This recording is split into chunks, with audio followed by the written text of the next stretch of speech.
रामायण और रामचरितमानस का संक्षिप्त परिचय। आदि काव्य रामायण को आर्ष काव्य भी कहा जाता है। रामायण में 500 सर्ग हैं, 7 कांड, 24,000 श्लोक हैं। इसे चतुर्विंशति सहस्री संहिता भी कहा गया है। अनुष्टुप छंद के जनक महर्षि वाल्मीकि ने रामायण की रचना की है। रामायण की रचना वेदों के तुरंत बाद 500 ईसा पूर्व में हुई है। रामायण का सबसे बड़ा सर्ग लंका कांड और सबसे छोटा किष्किंधा कांड है। महर्षि वाल्मीकि का मूल नाम रत्नाकर था। सुंदर कांड का नाम हनुमान जी के सुंदर नाम पर पड़ा है। रामचरितमानस के रचयिता गोस्वामी तुलसीदास का जन्म प्रयाग के निकट चित्रकूट जिले के राजापुर ग्राम में हुआ था। पिता आत्माराम दुबे सरयू पारीण ब्राह्मण थे और माता तुलसी देवी थी। संवत 1554 की श्रावण शुक्ल सप्तमी के मूल नक्षत्र में 12 महीने तक गर्भ में रहने के पश्चात तुलसीदास जी का जन्म हुआ था। जन्मते ही तुलसीदास जी ने रोने की जगह राम राम का उच्चारण किया। तुलसीदास के मुख में 32 दांत मौजूद थे।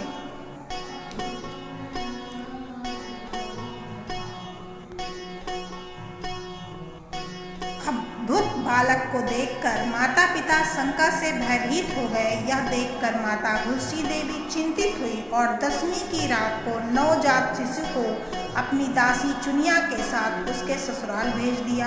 दूसरे ही दिन उनका देहावसान हो गया। जब तुलसीदास 5.5 वर्ष के हुए तो दासी चुनिया का भी देहांत हो गया।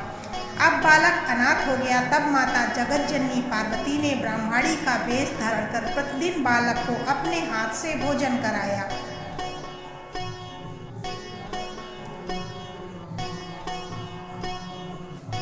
इधर भगवान शंकर की प्रेरणा से श्री अनंत आनंद जी के प्रिय शिष्य श्री नरहरि आचार्य जी ने इस बालक को ढूंढ निकाला और उनका नाम रामबोला रखा। उसे वे अयोध्या ले गए। वहां संवत 1569 माघ शुक्ल पंचमी शुक्रवार को उसका यज्ञोपवीत संस्कार कराया। बिना सिखाए ही बालक रामबोला ने गायत्री मंत्र का उच्चारण किया, जिसे देखकर सब लोग चकित हो गए। उसके बाद नरहरि स्वामी ने वैष्णव के संस्कार करके रामबोला को राम मंत्र की दीक्षा दी और अयोध्या में रहकर उसे विद्या अध्ययन कराने लगे।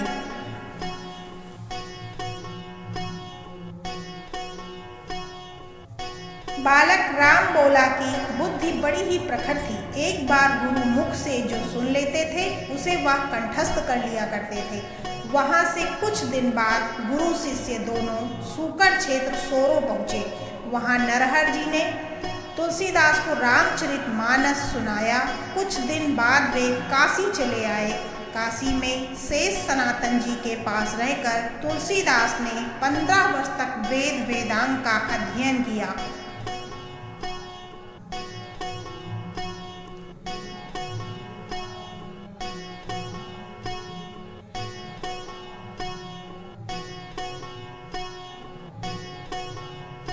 अपने विद्या गुरु से आज्ञा लेकर तुलसीदास अपनी जन्मभूमि लौट आए।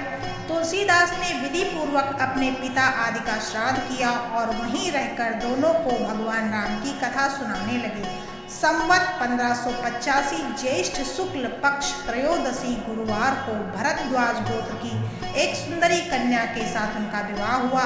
वे सुखपूर्वक अपनी नवविवाहिता वधू के साथ रहने लगे। एक बार उनकी स्त्री मायके चली गई। पीछे पीछे तुलसीदास भी पहुंचे। तब पत्नी ने तुलसीदास जी को बहुत धिक्कारा और कहा, हे मेरे हाड़ मांस के शरीर में तुम्हारी जितनी आसक्ति है उसकी आधी यदि भगवान में होती तो तुम्हारा बेड़ा पार हो गया होता।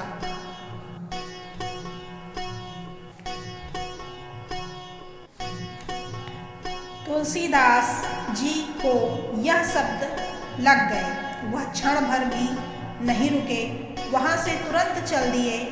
तुलसीदास जी प्रयाग आए। वहां उन्होंने गृहस्थ वेश का परित्याग कर दिया और साधु वेश धारण किया। फिर तीर्थाटन करते हुए काशी पहुँचे। मानसरोवर के पास उन्हें कागभूषुंड जी के दर्शन हुए।